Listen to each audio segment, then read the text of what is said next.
Welcome back to Ron's Radio Corner, and this is my third attempt as I go through some technical difficulties of trying to record a video. So, let me just start by saying that I know there's been a gap between this video and the last one I put up, probably a few weeks, and I want to apologize for that gap. I have just gone through a move. So I had shot a few videos before the move,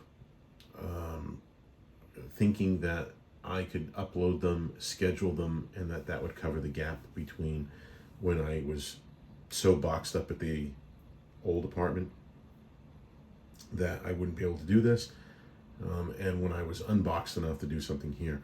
And that turned out not to be quite right. It took me a few weeks to sort of, and I'm still kind of pulling things out of boxes and getting things where they need to go, but it took me a few weeks to kind of get that together. So I just want to say, if you're someone who has been watching these videos, commenting, one of the folks who subscribed, I apologize for the gap, but I also want to thank you for being someone who has watched these videos and left comments, and those folks who have subscribed. When I started doing this, it was really just because I was looking for a way to, to kind of share something, and looking for an outlet for an interest I had, but not everybody did. I didn't necessarily expect that people would find it or comment on it. And I'm a little blown away that there are people out there who find this interesting enough, to come back and watch these videos and share some comments. So thank you. Right now, what you see in front of you is my General Electric P925, and you've seen this before in a few other videos.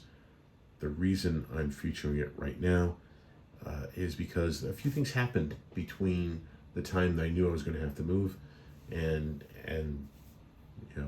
today. The first is, I had made a decision to get my RCA 8XB6 fixed.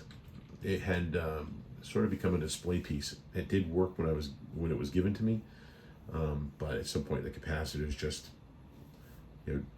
needed to be replaced. So I made the decision to spend the money, bring it to a shop, and have somebody go through the radio and get it back into working condition. At the same time, I had made the decision that if I was going to spend that money, I wanted the ability to do something more than just tune in local AM radio, which, as I've discussed in other posts, is usually nothing more than political talk or religious or sports. I don't necessarily mind some sports talk or even some political conversation, but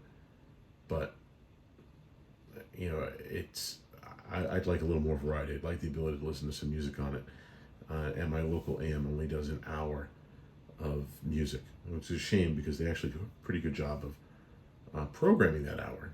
A nice mix of stuff. So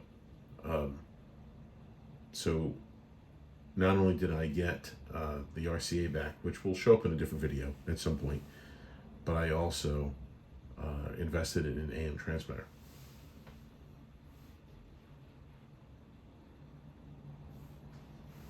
And let me kind of show you as I turn my head away from the microphone, how this sounds.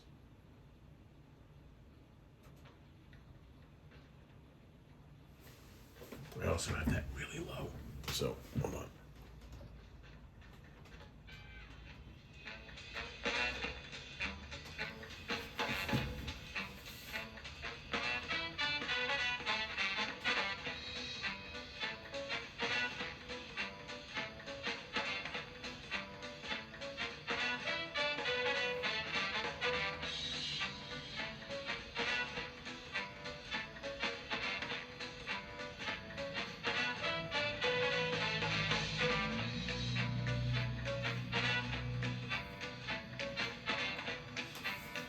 So this is royalty-free music, swing jazz from YouTube.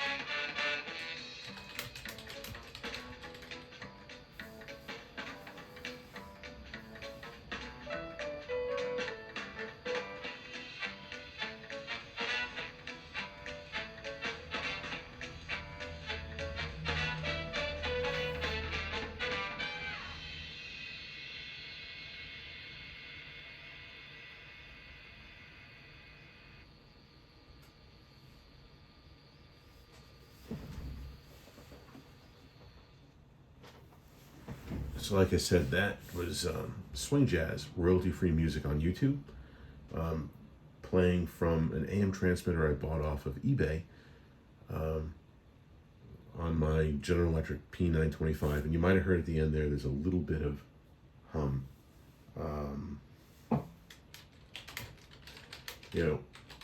There's a little bit of hum, and that's sort of a problem with AM. It just picks up so much interference. That radio is actually oriented at an angle, because if I put it sort of in line with the cabinet, so the way you'd kind of expect to see something on the shelf there, I could pick up a lot more of that hum. So I spun it that way, and there's a little bit of a hum, but nothing that interferes with the music. I actually have a Sangen WR16, which you probably saw in another video. I tried listening to music on that yesterday and had to spin that around from I had originally placed it on a table. So I had to move it because of that hum. And this is one of the things with AM transmitters in general, or maybe AM radio in general. But if you have an AM transmitter, to get the best sound possible, you may need to play around a little bit and find the best location, watch out for things that can cause interference, or put that hum, or transmit that hum. But when it came to getting an AM transmitter, I had, before the move, I had went and brought the RCA to get fixed and held off on getting a transmitter because I was going to be moving. But once the radio came in, I shortly moved into the new apartment, got to listen to it, that 1 hour of music or a little talk, and I decided I was going to pull the trigger and get that AM transmitter. I did a little bit of research, a little digging around, and what I found, lots of options out there, some of them not terribly expensive, maybe $25, $30, might even find some less than that. These tended to be really small, no case, no finished look to it, and limited range. You'd probably have to tuck it behind that radio in order to listen to it. I found some that a little more finished, and a little more money, somewhere I would say between the $50 to $75 range. These looked interesting. Again, the range seemed to be kind of limited, and I have the C-Crane FM transmitter too, and I just hold that guy there because it has not been set up since I've moved.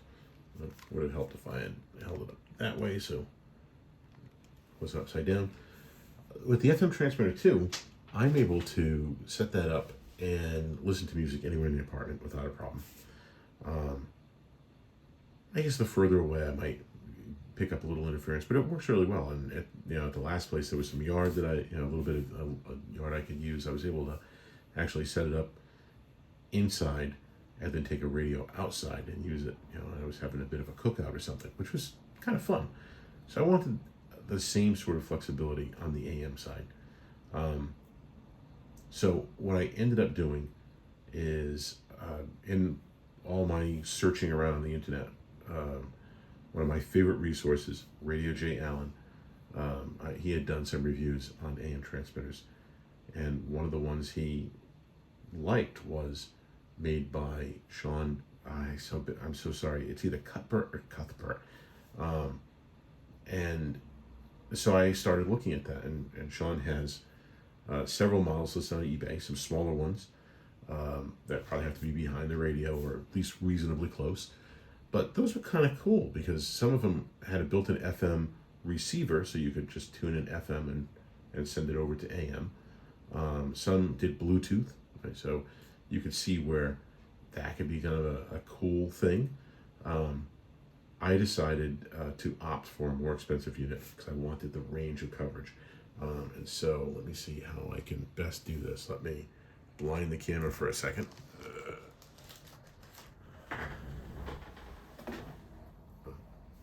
Could have just paused, I think. But I got this model here. He actually has one model above this one. I had reached out to Sean, told him what I was looking into. We discussed some of the, through email, some of the benefits, right? Range versus the price and portability, Bluetooth and whatnot. This does not have Bluetooth, and I don't know if he offers on Bluetooth, although I suppose if you really want to be creative, you could go get a Bluetooth transmitter and connect that to this and then Bluetooth to that. But anyway, I actually had this hooked up to my laptop. What I like about this model, and I apologize, I'm now holding the tripod, is pretty simple. There's a power switch right there. This is for the antenna. You can adjust, and then you can see the strength on that bar. This shows you what channel you're tuned into, what you're broadcasting over, and there's an up and down button there. So you can select a different channel, which was kind of important to me because I knew I might need to experiment. I didn't want to be locked into one channel, or some give you, if you move a jumper around, you get 3 different choices. I think I wanted the ability to sort of select. So I pulled this out of the box. I set up in a slightly different location on my desk.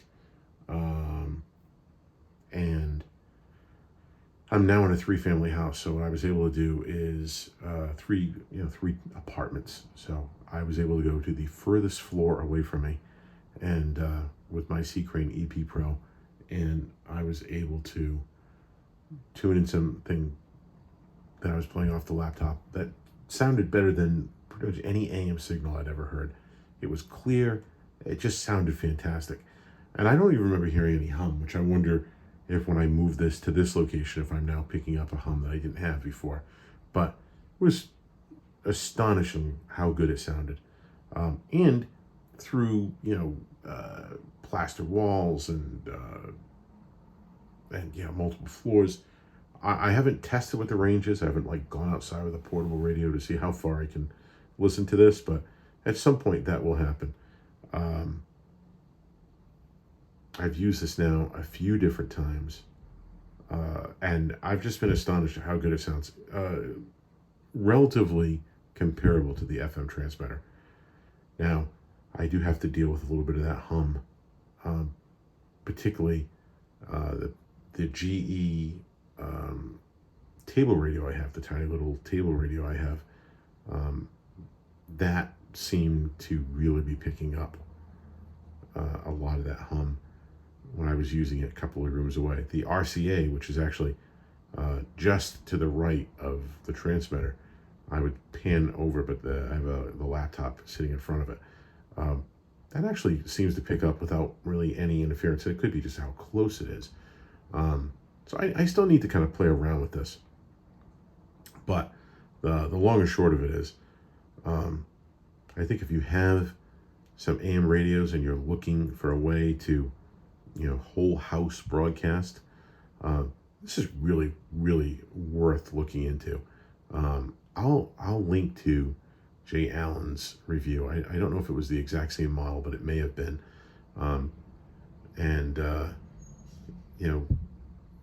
Definitely make your own decision if you think this is worth it. It was kind of pricey, for something I didn't need, for something that was indulging a hobby. Because let's be honest, if I want to listen to music that I have on my laptop, which is where I put any CDs or anything like that, I rip them onto a laptop.